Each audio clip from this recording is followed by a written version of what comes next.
So let's look at this example. Right, so we're going to set out the polynomial division. First step. Daniel, what did you do first then? So 5x cubed on the top.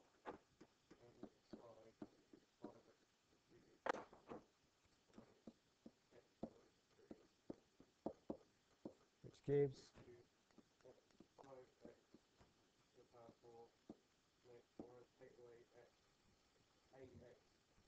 no times 15 times, yeah. Is that what you... right. 5x to the 4 minus 15x cubed. What do I do with that?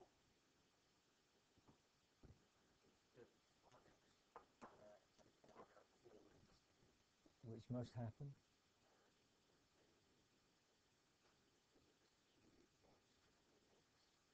Minus.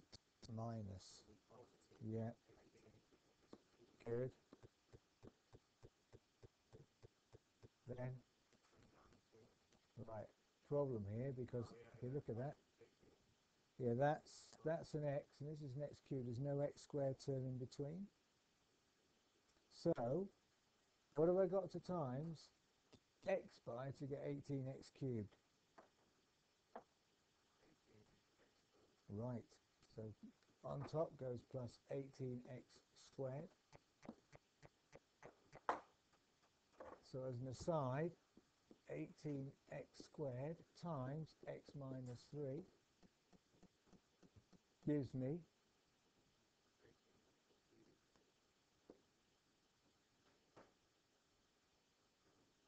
minus 54 x squared.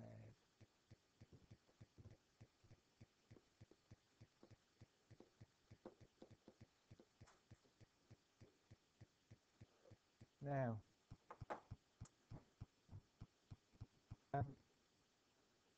so I can't do 2x take away x squared. I can't subtract x squared from x.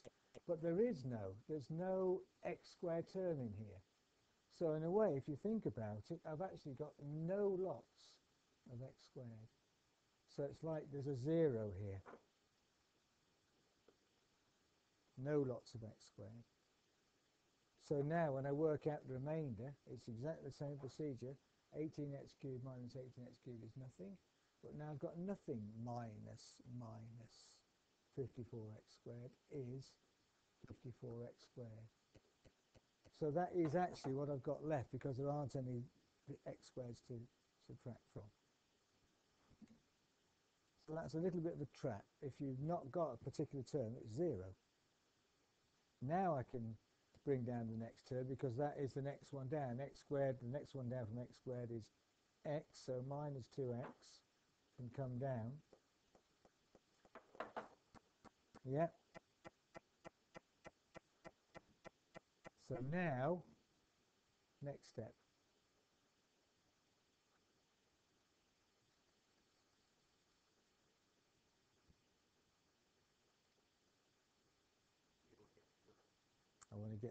I want to always go to the highest one. What have we got to do to this to get the highest one of this? Yeah, so it's plus 54x.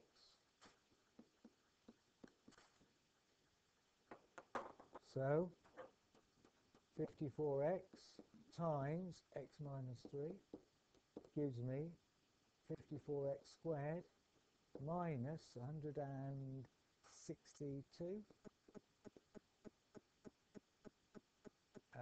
That's x squared minus 162x. Is that right? 150 plus 12, 162. Yeah. So this goes 54x squared minus 162 lots of x. So now work out the remainder. That's 0, as always, must be. 160x. bring down the 1.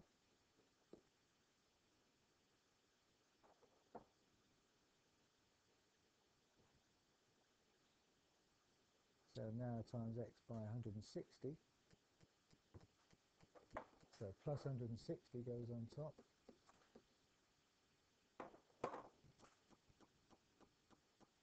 Which is not what you didn't have 160. You did, right, okay, 160. So now as an aside, what is 160 times x minus 3? 160x minus 480, yeah.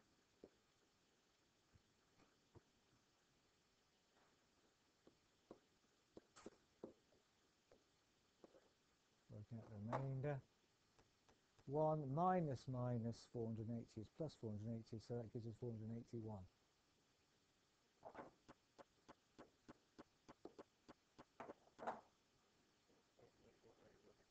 Yeah, over x minus 3, yeah.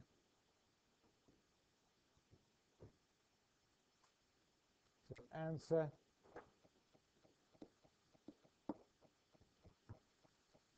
5x cubed plus 18x squared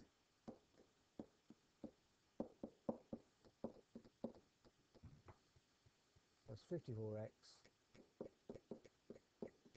plus 160 plus 481 over x minus 3.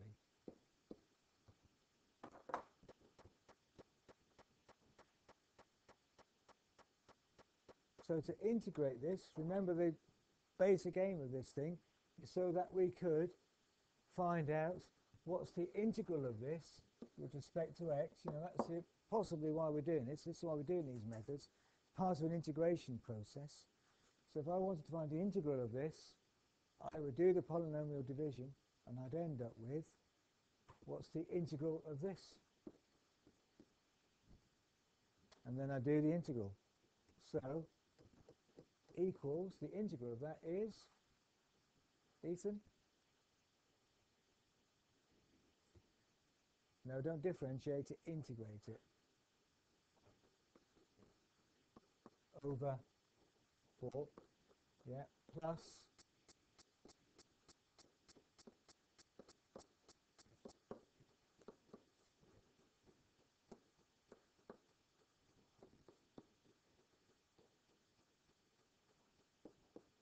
whatever that is, exactly. Whatever that is, the integral of 481 over x minus 3 with respect to x plus c, as you say. That's what we need to talk about. That's why I wanted to look at this, okay? So, what is this bit?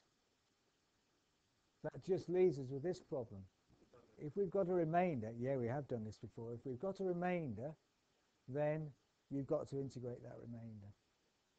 And that's, in this case, divided by a linear term, and so we can use a particular method. At the end, plus c. Yeah, I've still got this integral to do, that's true, which you're going to have to do now, but there's always the c at the end. Yeah, Ethan.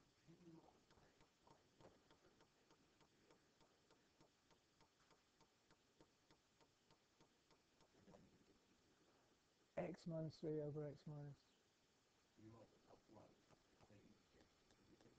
Well, no, you can't do it like that, no. I'll show you what to do. So, to integrate,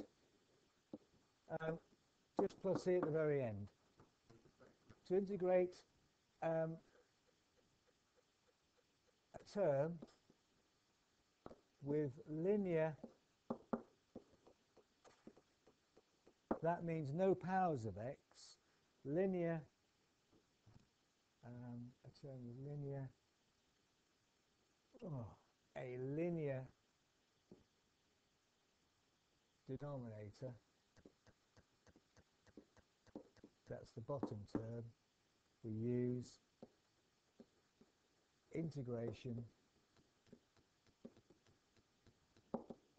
by algebraic substitution.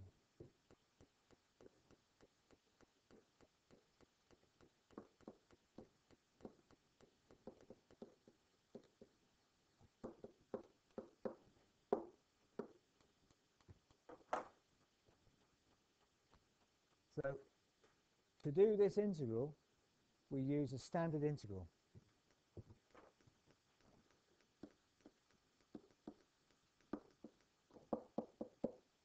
SI for short, the standard integral.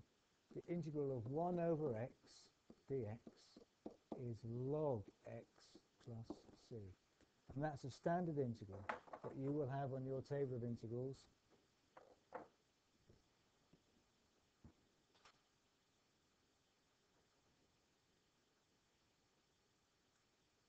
As well as making a substitution.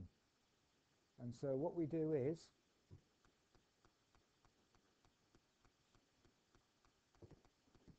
we let u equal x minus 3. We let u equal x minus 3. And this is the algebraic substitution. So this is where it gets its name. This is the algebraic substitution. Hence the name of this method. We let u equal the bottom term. This only works, though, for linear factors, where there's no x squared or anything like that. And we'll see why at the end. Pardon? Yes, different methods. But it gets more complicated. You have to look. There's lots of different ways we can do it, depending on what's underneath. So, for linear terms underneath, we can use this algebraic substitution. Let u equal x minus 3. So therefore, instead of writing the integral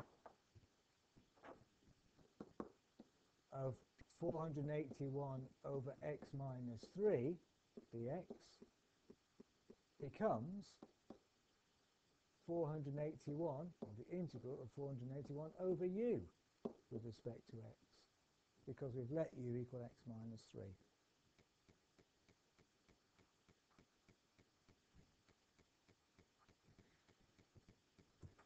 Actually, at the start, and I'll do it now, but I could have done it at the start, if you've got an integral with a constant inside it, you might remember that that constant can come outside the integral, and so we're actually left with the integral of 1 over u with respect to x.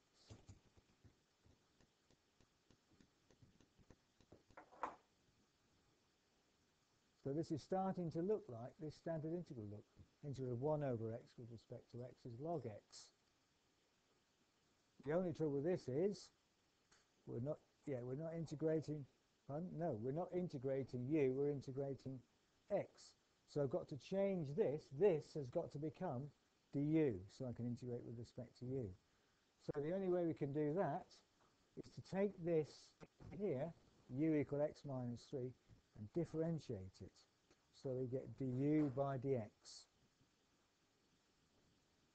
So, as an aside, once I've got u equal x minus 3,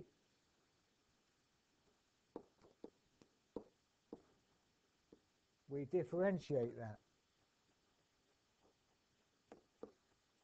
So du by dx equals, oh, you tell me.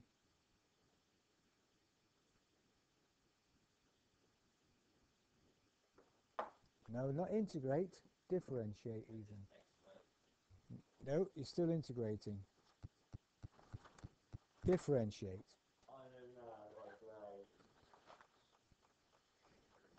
Not 0. What's the number in front of x? 1. Yeah, so the answer's 1. Okay? The constant disappears and x becomes just 1.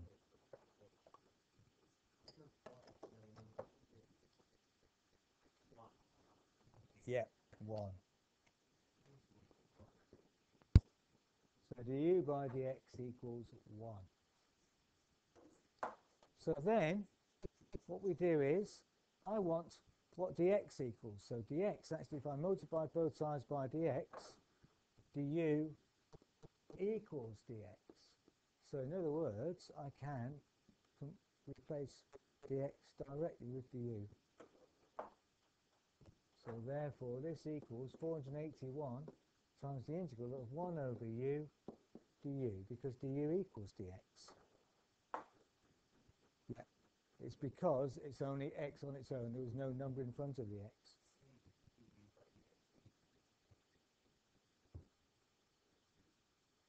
Then it would be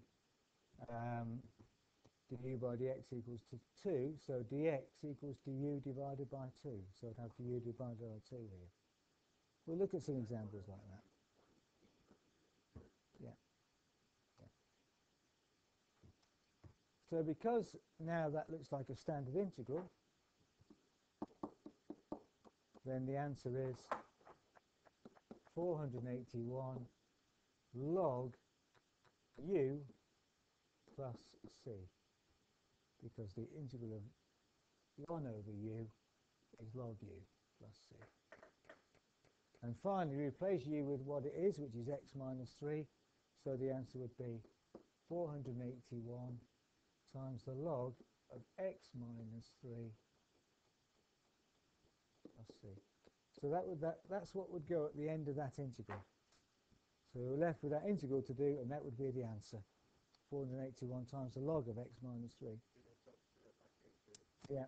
So that final answer in this one would be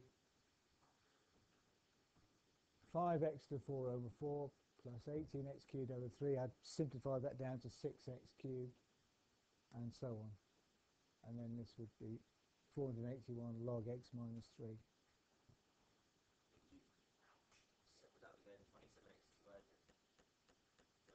That's right, yeah.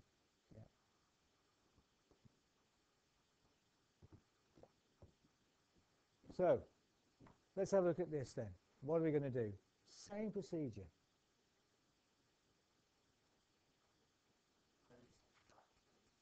We look at just the highest one in the divisor and the highest one in the dividend. So what have we got to do to x squared to get 2x cubed?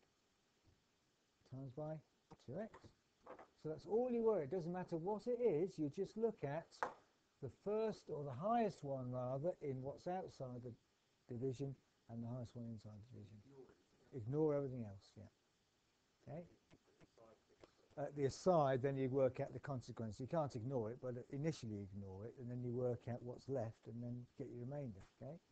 So as an aside, a bit low on room here at the side, but let's go down the page a bit. So as an aside, we want to look at 2x times x squared plus 4x plus 3 is. So you just work that out.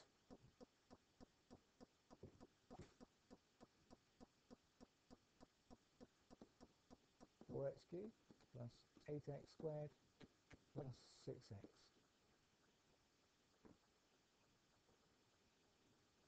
And that's what goes underneath here. Oh. Hang on. That's not 2x squared inside, is it? It's an x squared, yeah. Because they didn't come out to be the same. That's just x squared. So that's going to be just 2x squared, which it needs to be. So 2x cubed. So 2x cubed plus 8x squared plus 6x.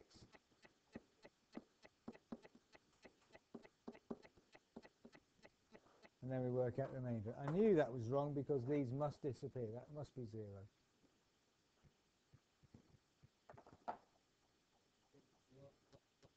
Yeah, it actually doesn't take that long, does it? Work out the remainder. 11x squared minus 8x squared is 3x squared. 18x minus 6x is 12x.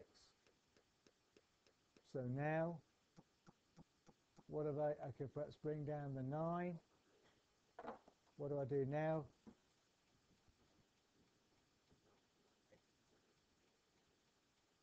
Yeah, so 3. Agreed, Andrew? So just times that by 3. And you think you'll find it goes exactly.